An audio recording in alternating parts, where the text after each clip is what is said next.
Alright then, got a new box today. It's from a company called Existence Games. Let's see what we've been sent. Oh, we've got an influencer playmat. We've got some magazines. We've got 3 different booster boxes. We got some metal plates. We got 4 starter decks. Got a fat stack of promo cards. Got a dial down life counter, a couple of pins, a keychain, a can badge, which looks like made out of an actual card. We got some posters. Oh, and a kitchen sink. How thoughtful.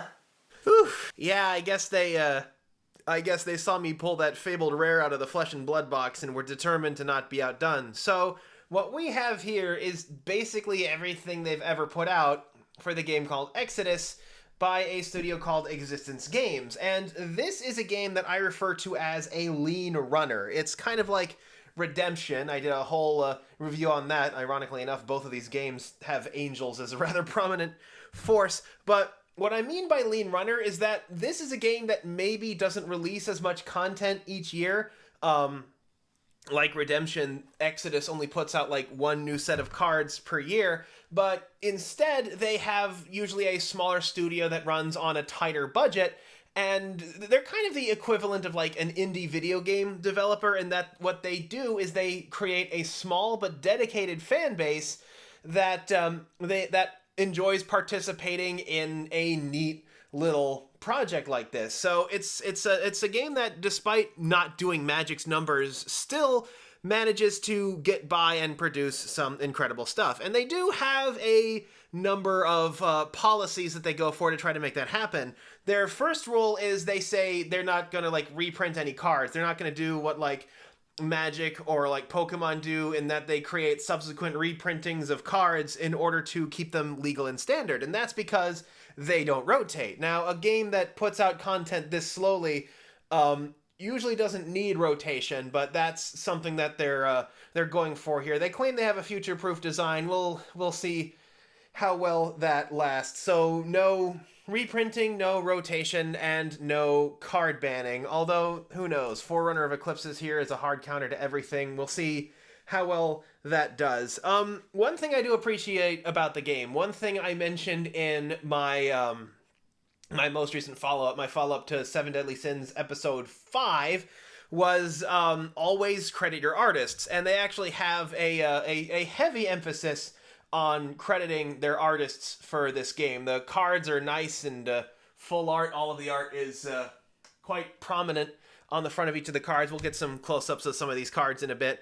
But they also tend to do like artist corners and interviews in their magazines. They've so far only put out 4 magazines, but they invite their artists to like conventions and stuff to sign their cards. It's all pretty neat. They actually put out like sketch cards of the cards in the previous drafts, which I think is a pretty neat concept. This is like how they were sent the concept art of that. I like that. They have a lot of these. They're a bit difficult to get.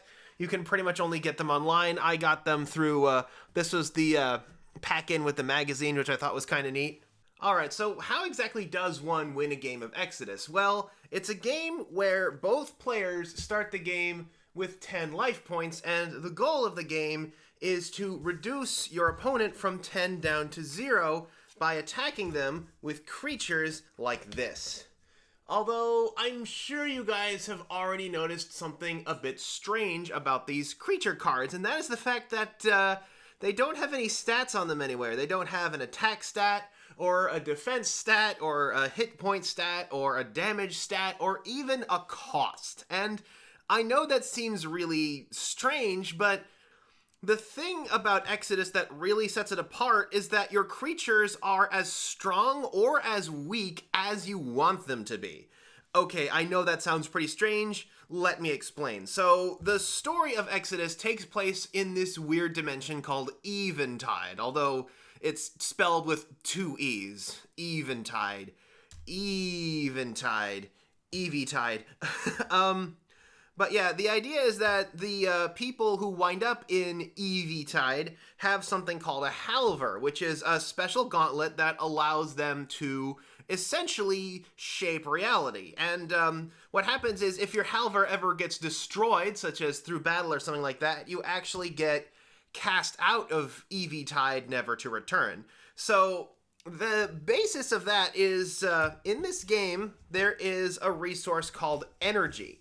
Now, what happens is you actually have a whole stack of energy in a separate deck, in a whole separate pile there, and energy is actually kind of fun. You got like the common energy that comes in the starter decks, and you got like the rare energy you find in the booster packs.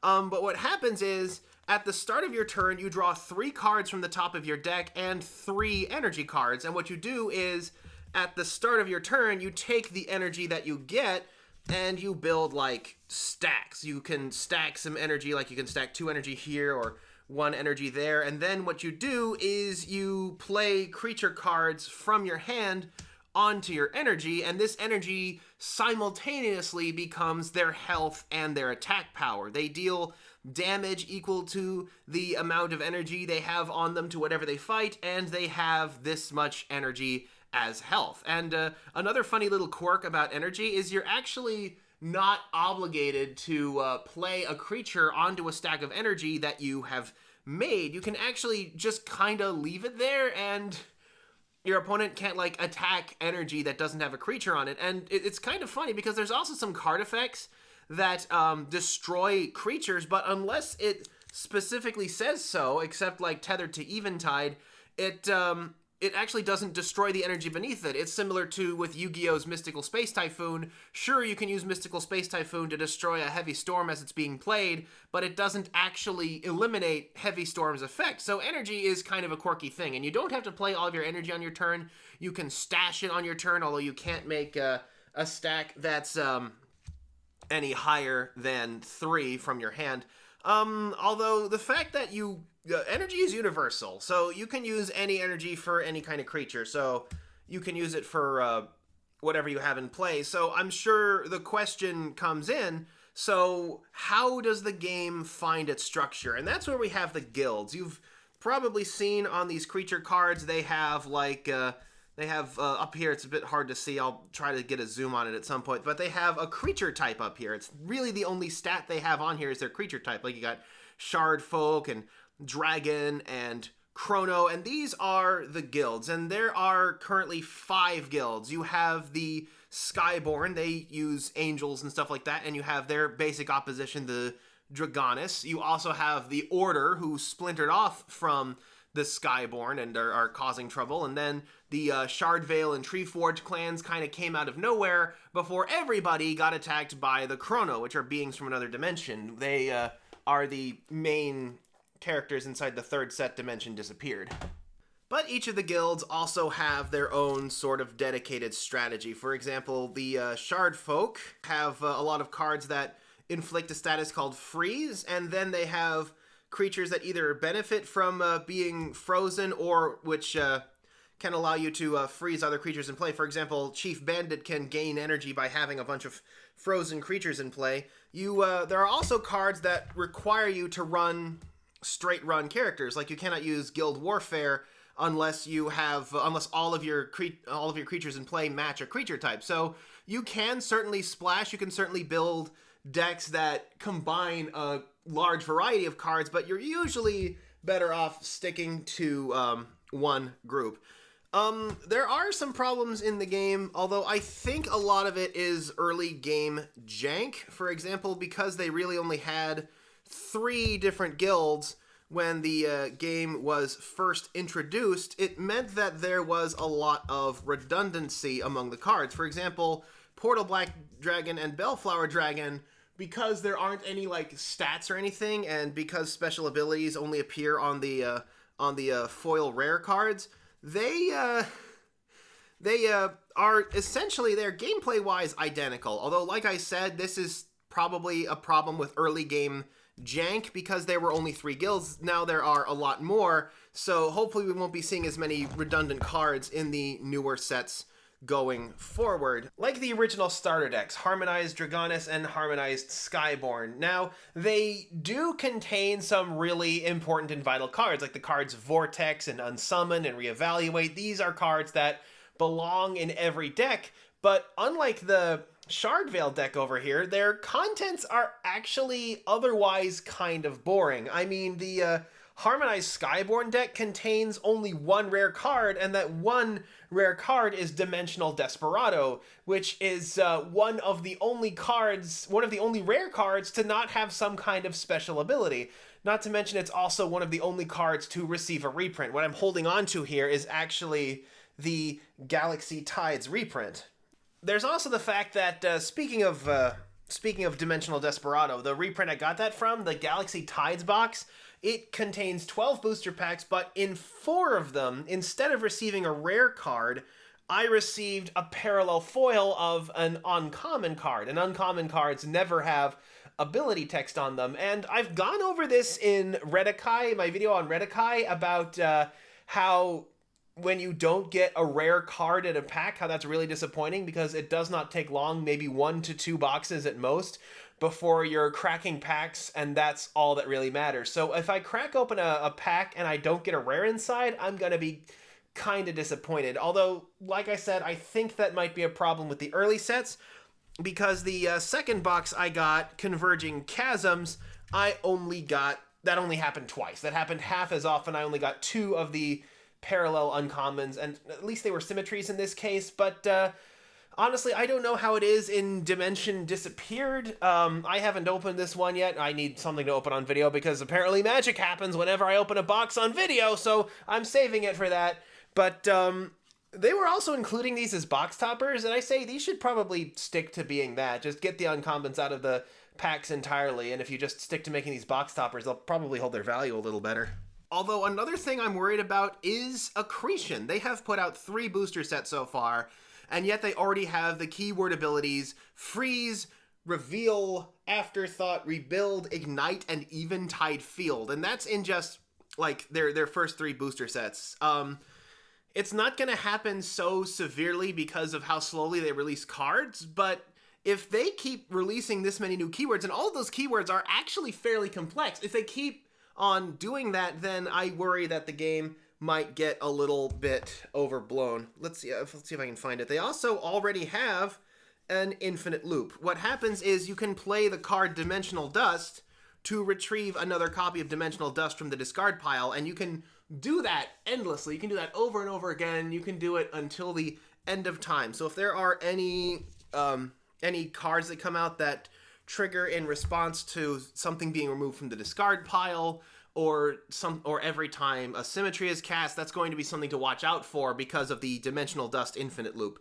If it's something that triggers once per turn, or if it's something that can break the chain, that probably won't be a problem. But if it's something that, like, oh, every time you play symmetry, this creature gains 1 energy, that is going to get real dangerous real fast.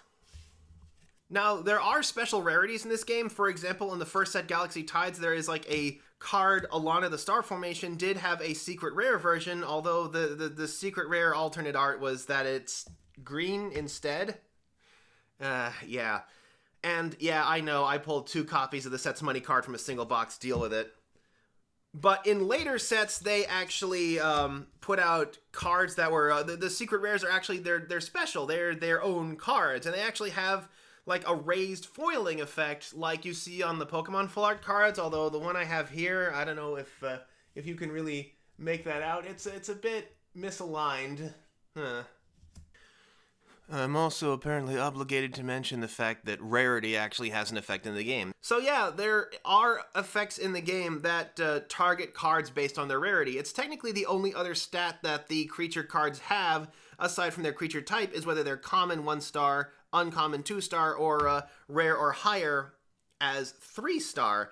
And what these do is they are the target of card effects. Now, rare creatures are the only ones to have any kind of special ability, so these usually manifest as cards that give buffs to common or uncommon creatures while debuffing rare creatures. So it's designed to make even some of these cards over here competitive. So in theory, you could just get a couple of, you could get like a lot of common and uncommon cards and have just enough rare cards to give yourself the buffs needed to get your commons and uncommons really going, while also packing some of the rare debuffs to deal with that. it does have some interesting possibilities. I notice a lot of cards lately have said both common and uncommon on their card text because, like I was saying before with Portalback Dragon and Bellflower Dragon, the only creature cards that get abilities are rare, so these two are, again, gameplay kind of indistinct. There are definitely some cards that give commons and uncommons some unique kit, but I do kind of wish that they could make it feel like uncommon cards felt more like that middle ground between common and rare. Although the other cards come in rarities as well. The symmetry cards come in different rarities, although I don't think that has a game effect. And same with the energy cards. You get the common cards in the starter, the uncommons in the competitives, and the rares in the booster sets. Each booster set actually gets a unique rare energy, and these can actually command some pretty high prices. They can actually be valued higher than a lot of the cards available in the base set. Now, speaking of energy cards, this is actually something I hope they really go crazy on. They do like to print out promo cards, but the thing about doing energy cards that might be promos is that energy cards are all identical. Rarity doesn't really have a factor in how they function, at least not yet, I don't think. Which means that if they wanted people to really bling out their deck, they could do like energy cards based on like promo art, or that have like the stamp of a tournament on them to really make them stand out. Although, while we're on the subject of booster boxes, each booster box contains 12 packs that contain 5 cards each, so each booster box gets you a grand total of 60 cards. I know these look kind of thicker, but they contain the same number of packs as this. This is actually a recent packaging change they went through to more properly reflect what's inside of it. Maybe, like I said, they're a slim runner. Maybe this is the only box size they were allowed to order at first, but it's nice to see that they've moved on to that. But yeah, that's a grand total in a booster box of 60 cards. And that doesn't sound like a lot, but like I've said, this game is a slim runner. They can't really produce cards and packs at the same volume as a game like Magic the Gathering. Not to mention, yeah, you receive fewer cards, but you also need fewer cards. You have your energy deck to one side, but your main deck size is 20, and your playset size is 2. So even in a booster box of only 60 cards, you're still getting a lot of playsets. Like, you're getting playsets of nearly every common card since you only need 2. Or you can be awesome like me and obtain a full playset of the money card in a single box. Like I said, deal with it. And of course, these booster boxes come with little box toppers, but something else they've experimented with are actually case toppers, and that's what this thing is back here. I actually thought at first that this card was like a metal plate, like a special version of a regular card that's released, but no, this is the actual genuine case topper, and it's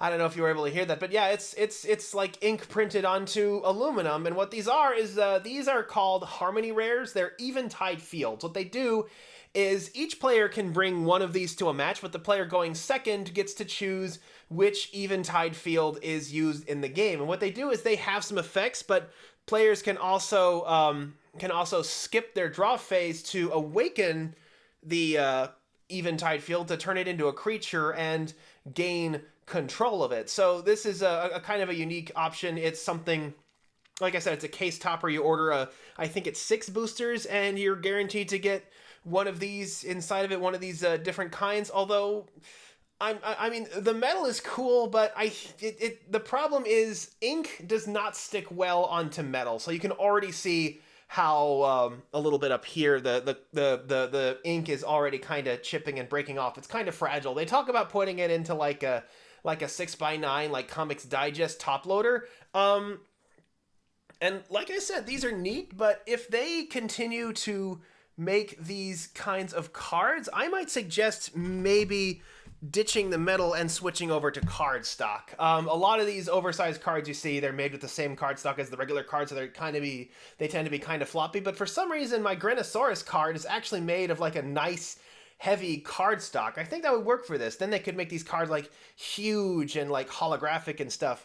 Like I said, it's cool, but they either need to figure out a new process or maybe switch over to this. Most paint that goes onto metal is also given a layer of clear coat to really make that stick on. So we'll have to see how that is. Another thing they sent me is a life counter. It's a dial down life counter. I mean, it counts up higher than 10, but life gain in this game is pretty difficult. So it'll allow you to count down for both players, although you can also make do with dice, or you could even use the buddy fight counter, because you're not gonna be using it for buddy fight anymore.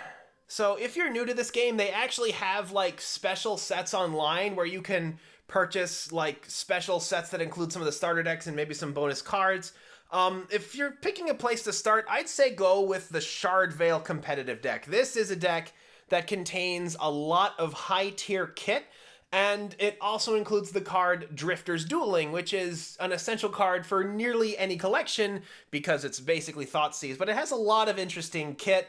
The competitive decks are clearly a lot better than the Skyborn and Dragonis decks, despite their important cards. I actually kind of hope that they do like updated versions of these decks, a chance to really flex their muscle on some new types, some new artwork for some cards, just to make it a bit more exciting and self-contained. Because I can imagine somebody buys a Dragonis deck and then they go against a Shard Veil deck. The Shard Veil deck contains like a bunch of rare creatures, all of which have really strong abilities, and will just, steamroll these decks. So I hope we can get like revamped versions of these in the future. We'll see. Also, energy cards. Energy cards can actually come in all 3 rarities. I'm not entirely sure if that has any effect in the game the way creature rarity does, but they have like a new energy in every set. This is the Galaxy Tide sets. The starters come with common versions. The competitive come with holographic uncommon versions, and each of these come with rares. But here's the thing, is since the energy cards all basically function identically, no matter what their rarity or their art, I hope they go kind of crazy on this. They could make like special promo energy that has like concept art or like splash art on it, or maybe make some that have like the stamp of a convention on it. Like if they have their world champions, give everybody who shows up an energy with the special stamp on there, because since the energy cards are all equal, you can bet there's going to be players out there who are going to want to bling out their deck with as many different energy cards as possible. And, people like that. People think that will be pretty neat. Although, like I said, because it's more of a lean runner, it's really easy to get a lot of the cards, despite their threat of no reprints, unlike the without the starter decks, which are actually printed in an unlimited format. These will never be out of print. Even sets of Galaxy Tides can be pretty easily obtained straight from the manufacturer, and they often pack in like some neat promo cards and stuff. They have these promo cards that they stash in. They also have the magazines, which also contain some promo cards in them. They also have the more detail on the story, although maybe their prose needs a little bit of work. I wonder how many beta readers they have. But yeah, that is a look at Exodus. It's a little hard to tell how the game would really play out without having played a few rounds. Maybe I'll see if there's a way to play the game online. Maybe I'll see if there's any way a local event might happen. I do have a lot of cards to make maybe a few decks, and I'll be sure to give that a try. So, this is a look at Exodus by Existence Games, and until next time, this is Kohdok signing off.